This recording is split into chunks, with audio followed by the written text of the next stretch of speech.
I'm Alec Baldwin, and you're listening to Marketing Trends and the Leads Art Week.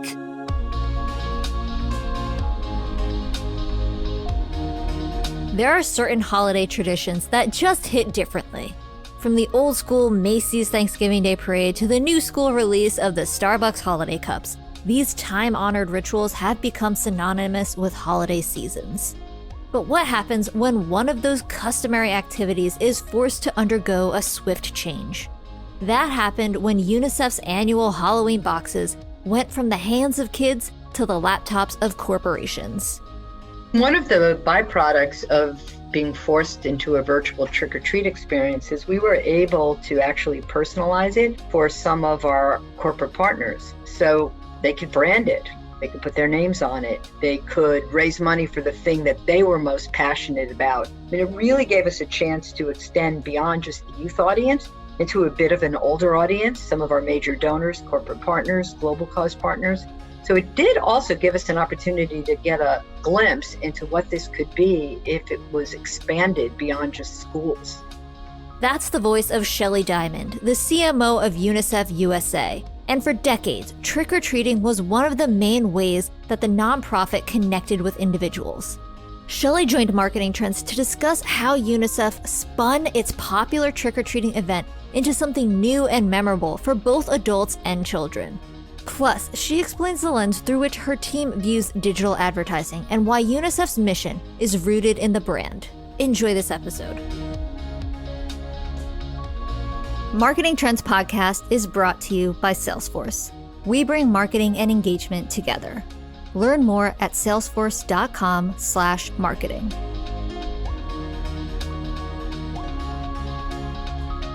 Welcome to Marketing Trends. I'm Ian Faison, host of Marketing Trends, and today we are joined by special guest, Shelley. How are you? I'm good. How are you? I'm doing great. Excited to chat with you today. So excited to hear about all the cool things that you're doing at UNICEF and your background. So let's get into it. How'd you get started in marketing? Well, first of all, thank you for having me. I really appreciate the opportunity to talk about the wonderful organization I have the privilege of leading marketing efforts for. So I started in advertising. I mean, I wanted to make it sound like it's been a lifelong desire of mine when I began, but much like many folks right out of college, it was really more the advertising side of marketing that was appealing. And I worked at two iconic brands, both. One is gone entirely and the other has merged. Ted Bates, which was very famous for its unique selling proposition, or the USP, and Young and Rubicam, famous for so many campaigns, and now it's VML Y&R.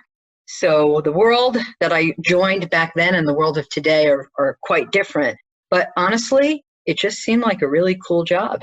And it turned out to be that, but also an extremely, really tough job. I picked it because I always thought of myself as creative and really good to working in a team. But I was a cultural, buff. I loved understanding where people's heads were at, sort of the human side of communication. And I even studied that, if you can believe that's something to study, when I was in school. So it really felt like the right place for me to be. Yeah, and so flash forward to today. For those who don't know, tell us a little bit about like the scope of your work at UNICEF and what's the scale of what you're doing. So, I mean, when I joined UNICEF, my knowledge was rather limited to my childhood experience of trick-or-treating with a little orange box. It was an iconic part of my childhood. And honestly, even today, probably more people can tell you about that than what UNICEF does, which is the absolute most delicious objective and goal for a chief marketing officer for a brand. Because in fact, as I learned more about UNICEF, UNICEF is not a charity. UNICEF is a human rights organization for children, really enabling them to have rights and have equity and have a childhood. And boy, talk about a goal that you can really connect to emotionally, giving voice to children around the world so that they in turn can change the world. And in fact, when you look at the scale of what UNICEF has done, we've helped save the lives of more children than any other humanitarian organization. And we are really proud of that, including immunizing almost half the world's children. And given what's happening now with vaccines and immunization, it's a role that we're going to play in the distribution of the COVID vaccine. So a daunting task. We're fast. We can provide relief anywhere in 72 hours. And when I came in, I said, how do we tell this story? And so we've coined a phrase that we're badass do-gooders, men and women, 13,000 strong on the ground, making things happen, relentless and tenacious. So again, it made me feel that never has a role in my professional life been more meaningful than this role. Even though I've had a passion for purpose and changing the world, really since I, was one of those marchers in the 70s.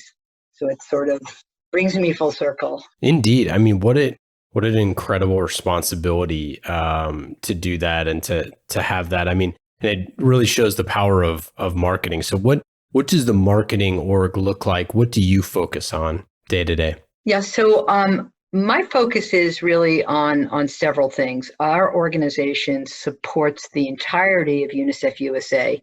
It's the U.S. Fund for UNICEF, so we're a 501c3. We raise money, we do advocacy work, we fund the major programs, we have actions that help ensure that children's rights are respected here in the U.S. and around the world. And so the job of the marketing folks is to build a brand that people really, truly understand, a brand that's both relevant, differentiated, and clearly understood. And that is no small task. We also have to have a different mindset. The world has changed so dramatically. The role of our corporate partners, like nonprofits cannot change the world on their own. They have to see themselves as a business. They have to be willing to invest. They have to get the best and the brightest, and they have to go to a market with a different mindset. And so I was really proud to work with the organization to begin that journey. We have definitely had a supportive board and executive leadership team that is allowing us to put more emphasis on having a strong brand voice. It's one of our strategic pillars, and to drive relevance and differentiation. And it's hard in the nonprofit world to talk about investment in brand, investment in positioning, because it gives you ultimately a much, much greater audience in which to engage, which will drive significantly more revenue and advocacy actions and have greater impact on the lives of more children. But that takes place over time, and we have a huge responsibility to steward every dollar we get in the service of saving lives, not only in the immediate now, but also what we see certainly after the pandemic and what will be needed. It's just daunting what will be needed in the next 5 years. Yeah, I'm curious, you mentioned some of the stakeholders that you're talking about with companies. You mentioned, having donors. Like, what are the personas that you're focusing on as CMO of how you can reach those folks and have, get that help and impact that you all need? Yeah. So what we have as our remit is we have to speak to, obviously, we have to drive meaningful engagement across a very broad audience. But within that audience, there are policymakers in Washington. There are advocacy associates in our regional offices. There are major donors. There are foundations. There are corporate partners. There are global cause partners. And then, of course, importantly, there are small donors. So the content that we create, the engagement metrics that we look at, the outreach, the marketing metrics all involve each of those individual constituents. And it all starts with sort of the broad view of how we can give people enough information so that they will take an action. And that action can be just engaging with content, attending a speaker series, going to it, well, back in the day, going to a gala. Now we have virtual galas. Joining one of our advocacy organizations, college clubs, high school clubs. So there really is just sort of this massive need to broaden our group of supporters. Yeah, absolutely. And you mentioned some of the ways that you do that with content and events. one of the things that is ever popular is the trick or treating. Obviously, this year it was different. Can you share a little bit about the Halloween that you all do? So, of course, this year, trick or treat looked like no other year that preceded it. We did some research, and actually, we didn't need the research to inform the pivot, but about maybe 20% of parents were going to be willing to go door to door, take a little orange box, and have a traditional trick or treat experience. I mean, number one, we vowed that we were going to be safe in providing an experience for children, but we also wanted these children to have a fun experience that was also safe. We just didn't want the pandemic to steal what really has come to be known as a rite of passage. So what we did is we created a virtual trick or treat box, and it became an entire digital experience for youth. So what we did with the campaign is we allowed children to choose how they wanted to enable some of our programs. So for example, we created an online fundraising platform where kids raised coins, and then they could choose where their coins went, whether it went for a protective mask, or it went for a vaccine, or it went for sanitation, or water purification tablets. And that really gave the youth an opportunity to use their voice and feel that they were truly engaging with this program. And we did a pretty good job. I would say that there was a fair amount of engagement, but there's nothing that's going to take the place of an in-person experience. Honestly, I think what we realized is that part of the fun of trick or treat, of course, is dressing up, being with your peers, but how do you create an event that sort of can approximate the kind of experience that a kid would actually choose to have?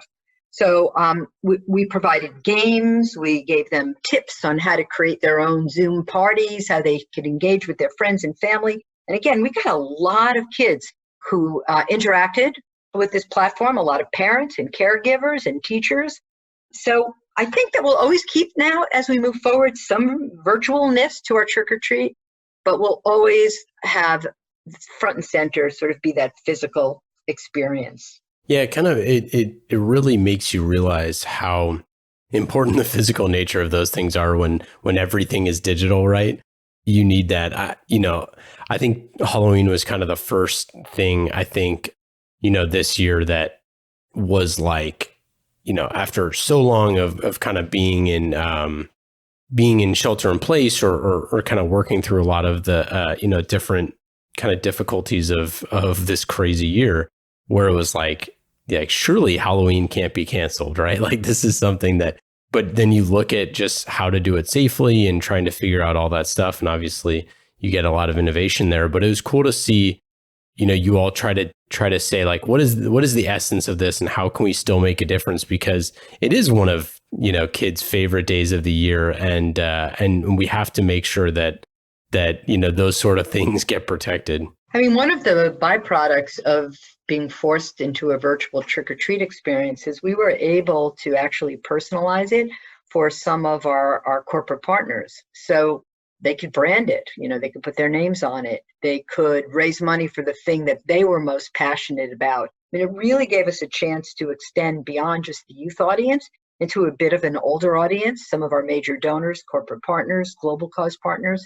So it did also give us an opportunity to get a glimpse into what this could be if it was expanded beyond just schools. Well, and it also kind of makes you realize like how much of that stuff was happening either intentionally or unintentionally in the past, right? Like, I think that's one of the things that as we transition, physical events into digital events, then we realize like, what are the elements that make a physical event special versus what makes a virtual event special, being able to reach tons of people at once, around the world potentially or around the country is something that you can't do in a physical event. And like, having sponsors be involved or having, new ways to get them involved is always a fun way to to just get people more amped up and more excited to take action. Yeah, that's very true. It's particularly true of UNICEF.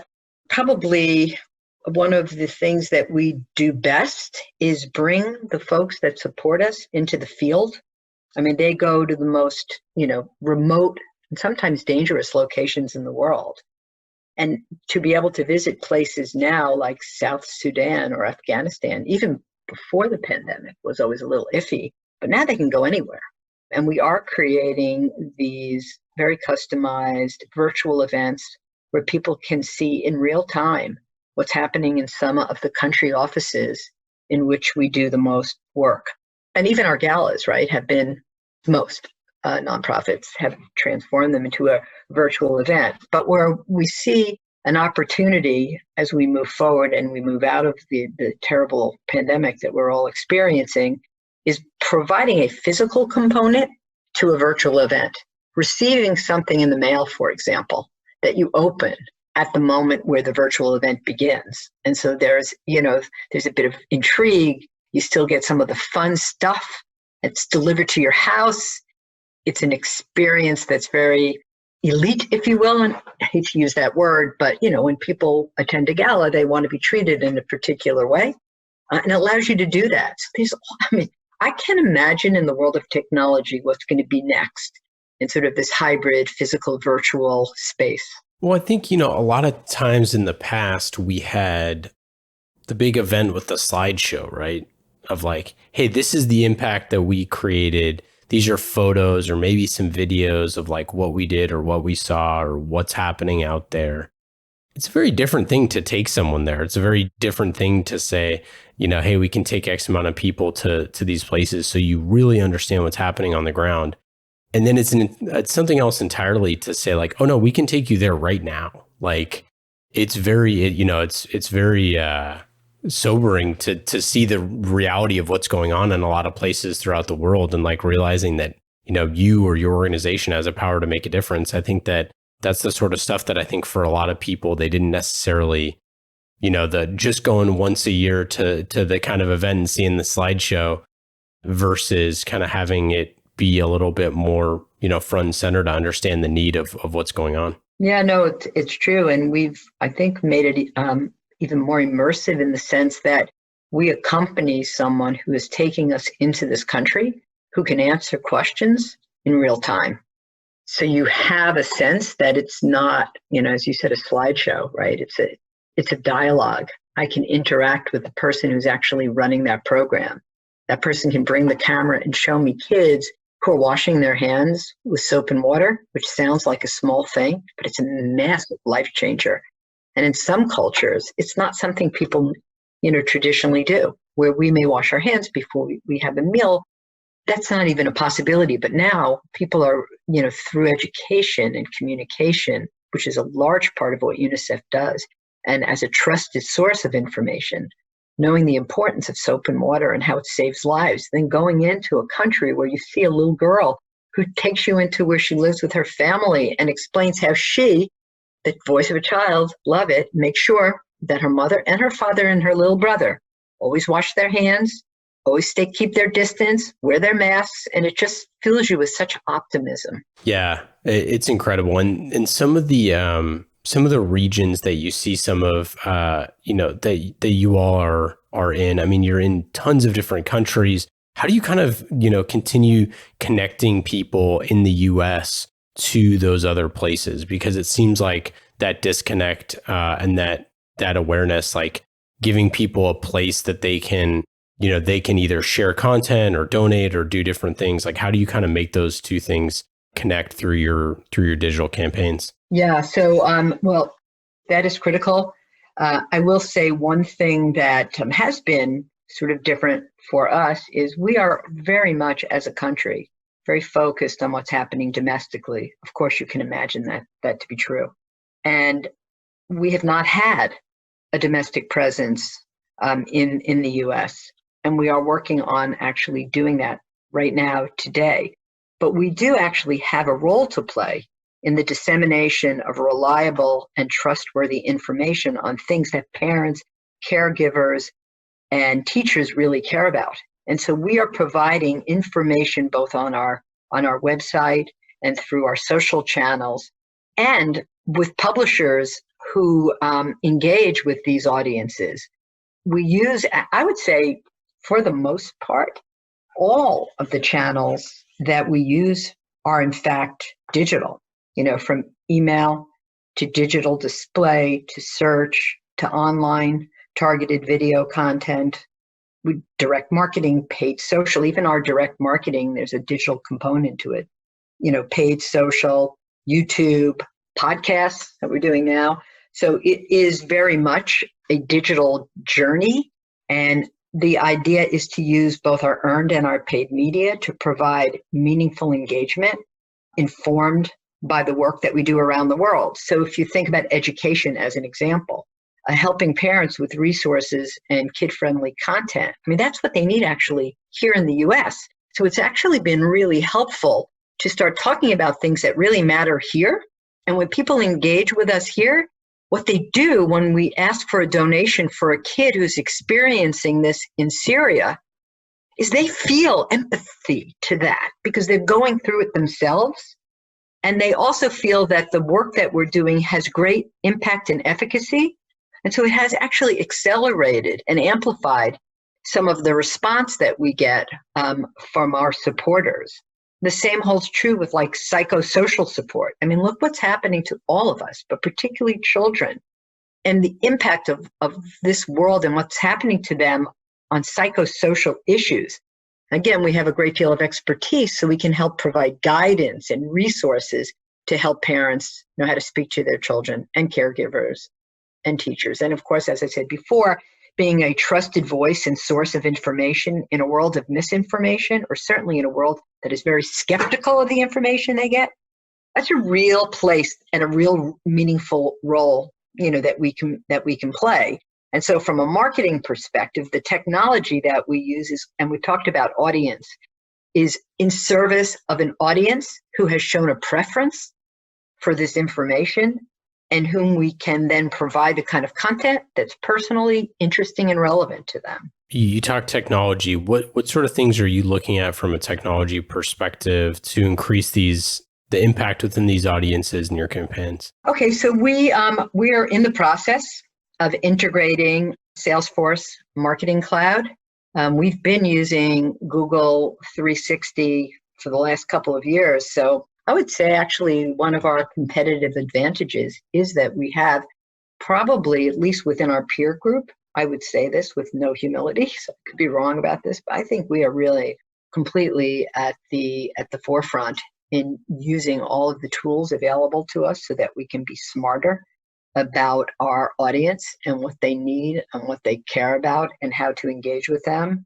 We're using AI. We use a platform called Fundraise Up that understands your donor behavior so that we can actually serve up an ask that we know is sort of in your wheelhouse.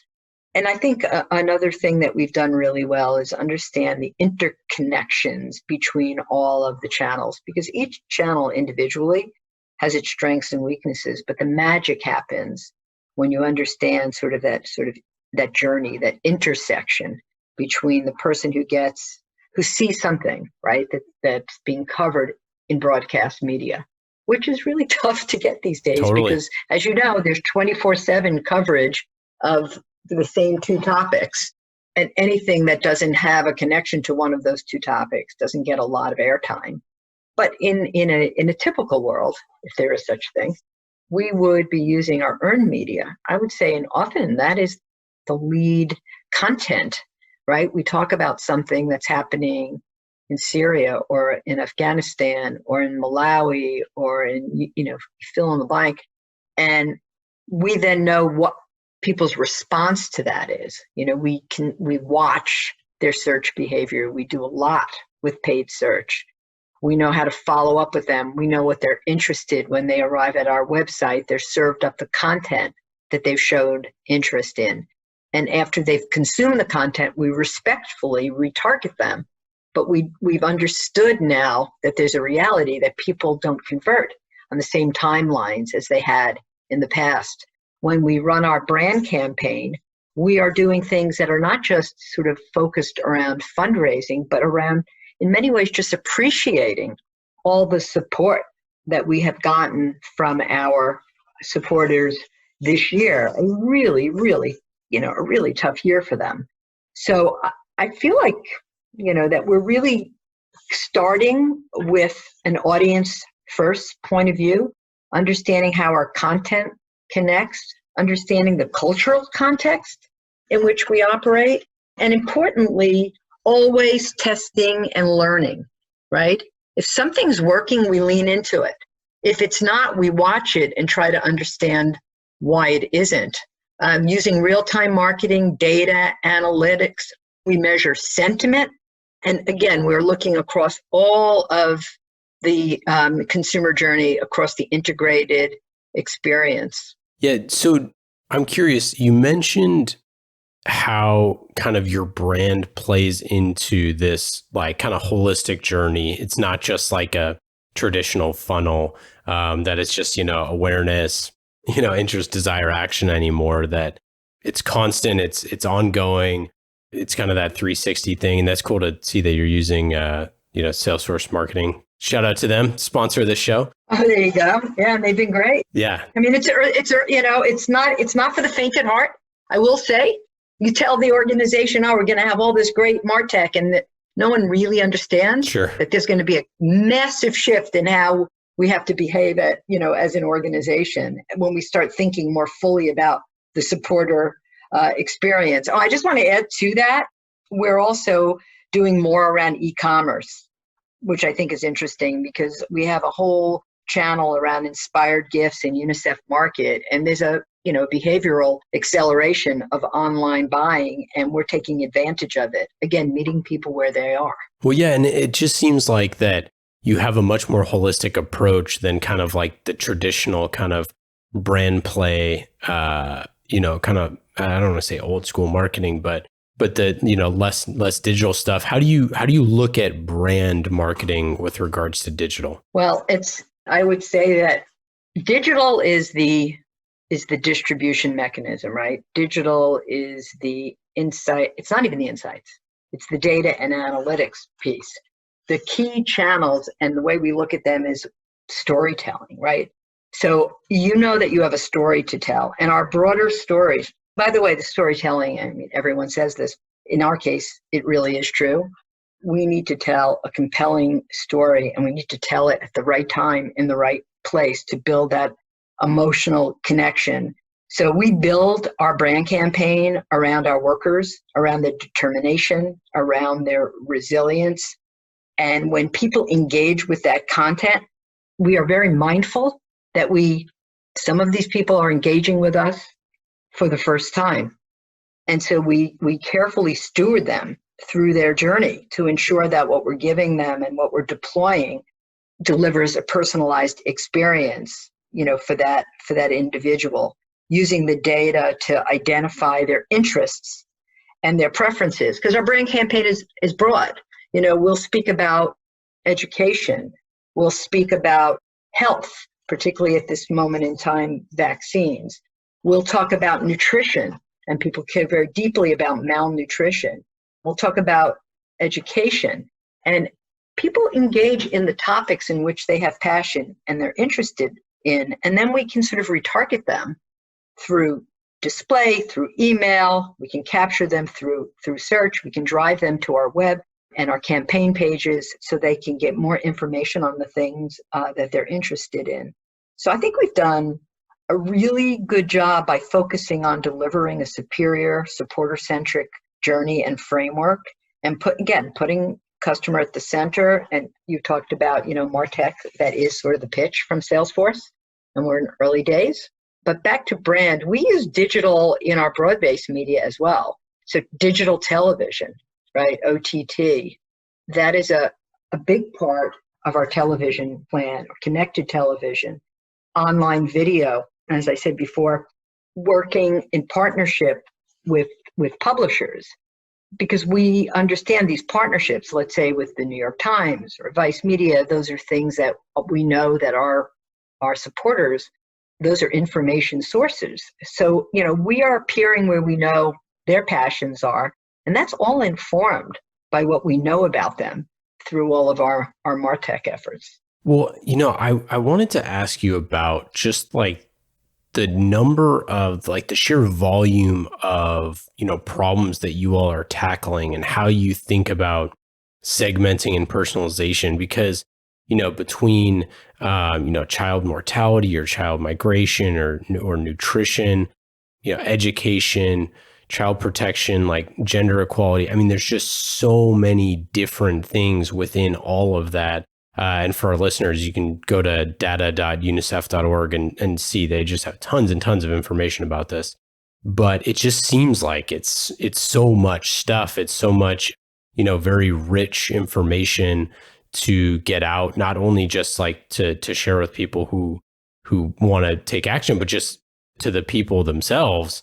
How do you look at kind of dealing with that sprawl of information that you want to get out there? Yeah. And in addition to what the mass market looks at, we're also very mindful of the things that we are charged with advocating for. Because part of our remit is to ensure that if there are bills in Congress that need a push and that we can help, like ending child marriage is a great example, right?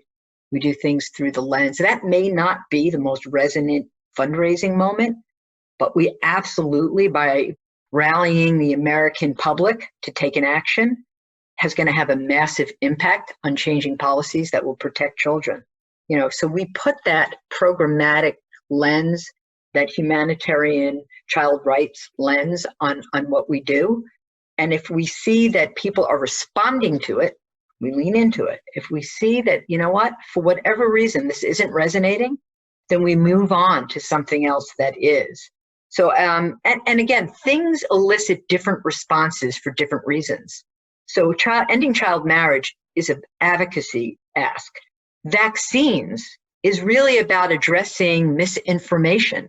And it's content that people are engaging with at a very high rate, but it's not necessarily what people are donating to it. And I think what's great about what we're doing is it is an enormous part of what we do, providing vaccines to almost half of the world's population, and knowing that we are going to be in charge of distributing the vaccine when it is available outside the US. We're going to be doing the international distribution of the vaccine. So telling people about our expertise now, making UNICEF sort of the trusted voice around acceptance of vaccinations is part of what we're doing. And you see that engagement. But if you want to see where people are really donating their money, we can see that when we put out our stories about malnutrition, that one just hits you in the gut, right?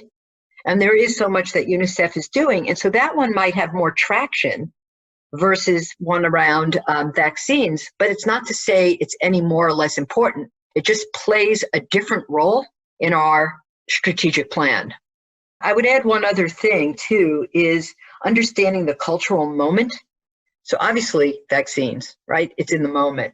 Education, it's in the moment.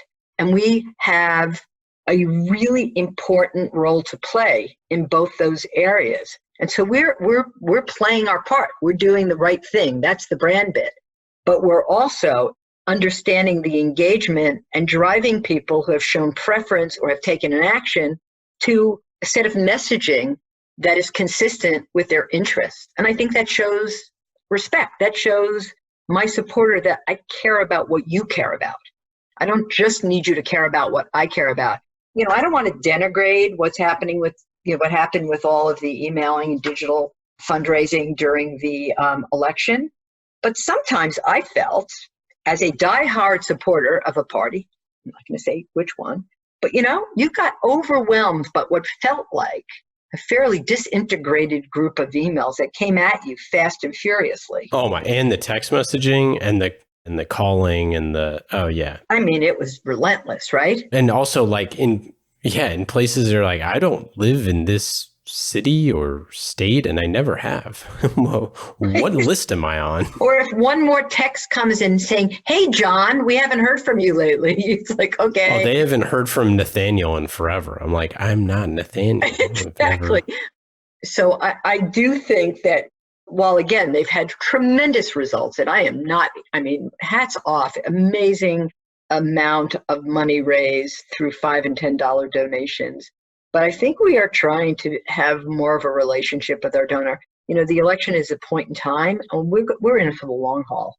We want our brand to drive, brand love as well as brand revenue. Yeah, but that is, I think, a key differentiator for, an organization like UNICEF that has been around for a long time and will be around for a long time, that you have kind of long-term thinking. And I think that that's kind of like one of the things that, we interview a lot of people that are, B2B here on the show, that, the average life of the B2B CMO is 18 to 24 months.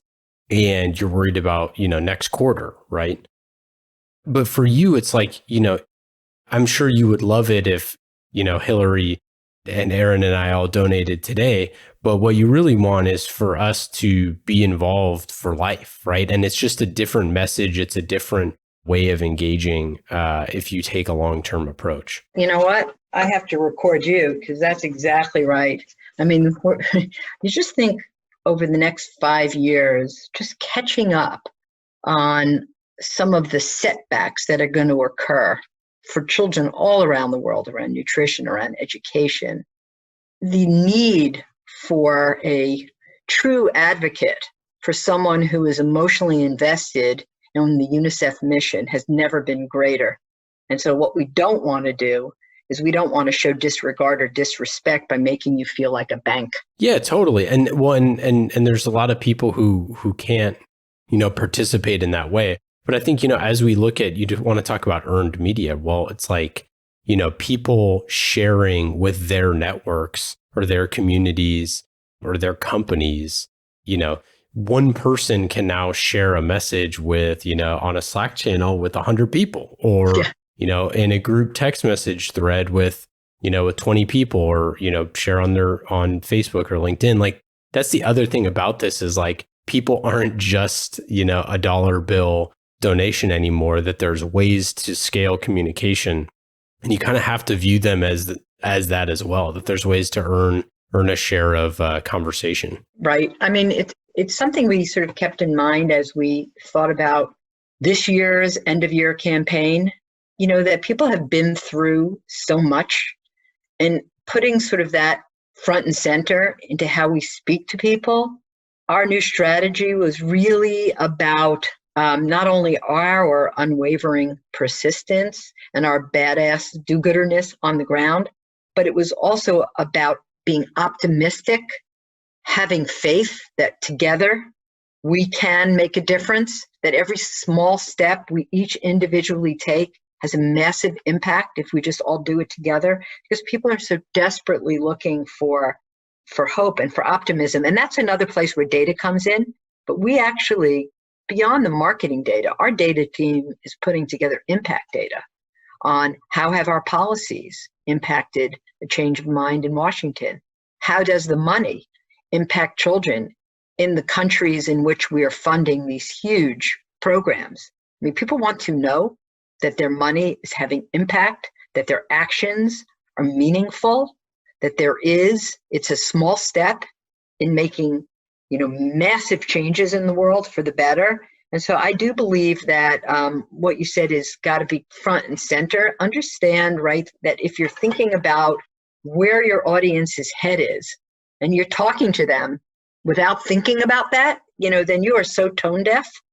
And I don't care whether you're selling a pair of sneakers or you're trying to create a relationship with a brand like UNICEF. It all pretty much starts with the same thing. Do you have a favorite campaign over the past couple of years? The one that we created last year, which was our first step to actually highlight the work we do, called We Won't Stop, I think did a masterful job in taking a first and very important step in showing the work of the, as we call them, badass do-gooders in the countries where we are having the greatest impact, and the joy that these workers bring to the lives of children. It just was so moving. And when we showed it to people, they said, I had no idea that UNICEF did this. I mean, the ability to rapidly respond to these massive emergencies and get to places in ways that you feel like you're in an adventure movie, like Raiders of the Lost Ark. Just see these guys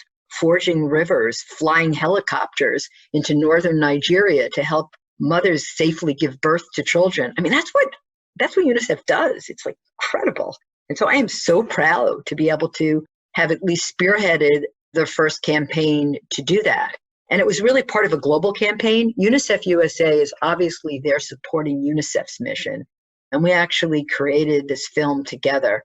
And I believe it might even have been the first time that we put something out there that talked about our brand at a global level. Because each national committee, each country is different. They all do slightly their own things. But we're slowly coming together as an organization, understanding that the needs and the desires of our constituents are really not that different. Yeah, it always struck me when you have an organization that has kind of like those superhero frontline individuals that, if you donate $10 and, $3 of it, 30% of it go toward people's salaries. Well, what are those people doing, right? And I think so many people just kind of fail to like tell the stories of what those people are doing. And that is, it's a huge, I think a lot of people focus on like the impact of, what they're doing, but sometimes like how they're doing it is like, hey, this is hard. This is not easy stuff. And that's why it requires, difficult work. Yeah. And I think what you just said, the percentage of money spent on staff versus the programs themselves. I mean, these programs, people have to get paid, right? And they're paying to do unbelievable work, and they're getting paid probably less than half of what they got paid if they worked for a big corporation, right? But you do want to pay people because they are completely devoted to this mission. In some cases, they put their life on the line. And I just think it's a metric that needs to change. It's not about how much, 3 cents out of, the dollar and 97 cents goes into a program. Well, that's good if I have a dollar, but what if through this massive effort, instead of having 3 cents on every dollar, I'm raising $1 million, $2 million, $1 billion. Let's put $1 billion out there. Well, to raise $1 billion, think about $1 billion companies and how many people work at them. And every dollar that is raised goes to first cover some costs, but 95% of them, 90% of them. When you ask about, having MarTech, I mean, Salesforce Marketing Cloud, none of these things are free. And yet the investment in these technology systems is going to yield massive returns on that investment. So we have to look at it more as the return on the investment, not what's the percentage in one versus the other. If for every dollar I raise, I'm generating $3 for a program, that's pretty darn good. Yeah, it also goes into this kind of like new age accounting, the new age P&Ls, right? Where it's like for so long technology was a cost center or just like investments in technology. And then now we saw with COVID happening overnight, it's like, oh, it turns out that like all the people who didn't invest in technology to make their organizations run better were kind of they were actually way less productive. They just didn't know it because the people who had already set up their organizations to behave in a distributed manner were like, yeah, it's kind of no change for us from a work perspective, totally different change for us from a life perspective. But, the way that we operate, productivity was not really lost. Like it's the same way with whether it's MarTech or any type of technology. Like if you just have no idea why people are giving, where they're going, what they're doing, what type of stuff that they like, how in the world do you think that you could make an educated guess on how to market to them? Exactly. You could stand up in front of our board and give that exact speech. Hey, I'm available. Let me know. You're available. They understood. I mean, we have about 5 or 6 very sophisticated marketers, and they've seen, what having the appropriate technology and data can do for their business. Would they ever, as corporate leaders, run companies that didn't have the absolute best-in-class ability to identify and engage with their customers? Never. So why would you expect it of your nonprofit organizations. We have a job to do. We are a business. Our business is the business of saving lives, but it's a business. It's a darn important business. And we need to make sure that we are spending money wisely by spending it on things people care about and directing it to people who care about our mission and people who are actively interested in not only donating money, but participating. And how do you do that? I mean, we live in a world now where back in the day, you could do it maybe without all this technology, but it's impossible. It's absolutely impossible. And it doesn't allow you to steward the money that you raise in the appropriate way. You need to have this in place. It is hugely important. And big donors expect you to know where their money is going when it gets into a program context or an advocacy context. They want to know the impact of their spend. And this gives you a really rich set of data in which you can look at the information. And then the key thing is use it appropriately, analyze it, get insights. We've just been through another political cycle of polling and information gathering. And the information's only as good as the people who know how to use it to take action and to create insight and to derive knowledge. Shelley, this has been awesome. Before we get into our lightning round, I do want to say we have the holidays coming up here. How can people engage with UNICEF? Oh, thank you for that shout out. Well, they can go to UNICEFusa.org. We've got big donation buttons up there. Or they could just respond to any number of either emails, display ads, videos, anything that, we also have a big change maker event that's happening in December. So be on the lookout for our messaging. It is hopefully going to be out there and you're going to see it and you're going to respond to it and you're going to want to join us and become part of our valiant mission. Yeah, it's important work. And one of the reasons, obviously, we were excited to have you on the show. And for everyone, go check it out, UNICEFusa.org.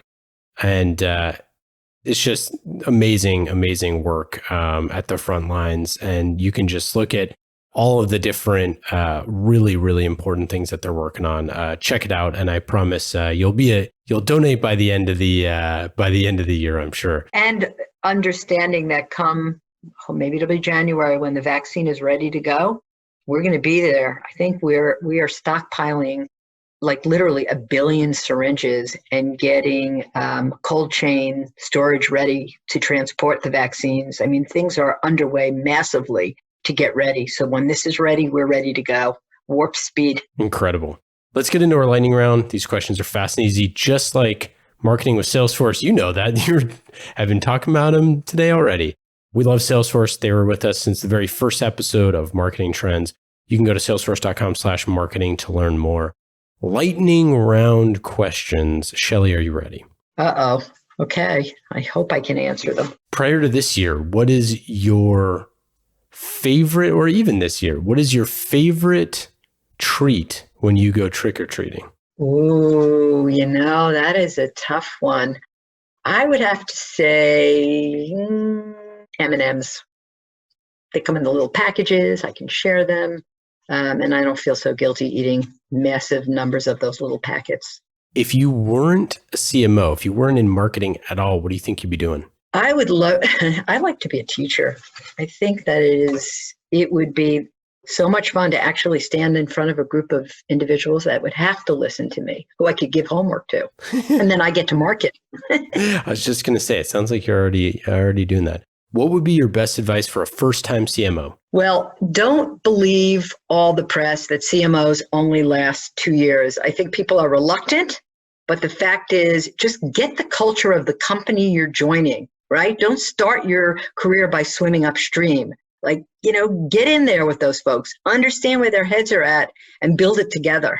What question do you never get asked that you wish you were asked more often? Do you like to cook? Do you?